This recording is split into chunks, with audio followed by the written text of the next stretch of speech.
এই মেয়েটা হোমওয়ার্ক করতে গিয়ে টেবিলের উপরে মাথা দিয়ে ঘুমিয়ে পড়ে, কিন্তু তখনই হঠাৎ করে তার কাঠের পুতুলটা জীবন্ত হয়ে যায়। এরপর ধীরে ধীরে সেই মেয়েটার হোমওয়ার্ক করতে শুরু করে দেয়, কিন্তু সেই মেয়েটার ঘুম ভাঙার পর মেয়েটা জীবন্ত পুতুলটাকে দেখে অনেক ভয় পেয়ে যায়। এরপর সে তার খাতার দিকে তাকিয়ে দেখতে পায় সেই জীবন্ত পুতুলটা তার সবগুলো হোমওয়ার্ক কমপ্লিট করে দিয়েছে।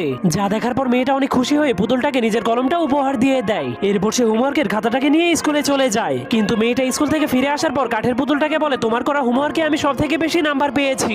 এজন্য মেয়েটা অনেক খুশি হয়ে কাঠের পুতুলটাকে বলে, তুমি আজকেও আমার সবগুলো হোমওয়ার্ক কমপ্লিট করে দাও। এটা বলে সে ভিডিও গেম খেলার জন্য চলে যায়, কিন্তু সেই কাঠের পুতুলটা যত বেশি হোমওয়ার্ক করছিল সে তত বেশি বড় হচ্ছিল।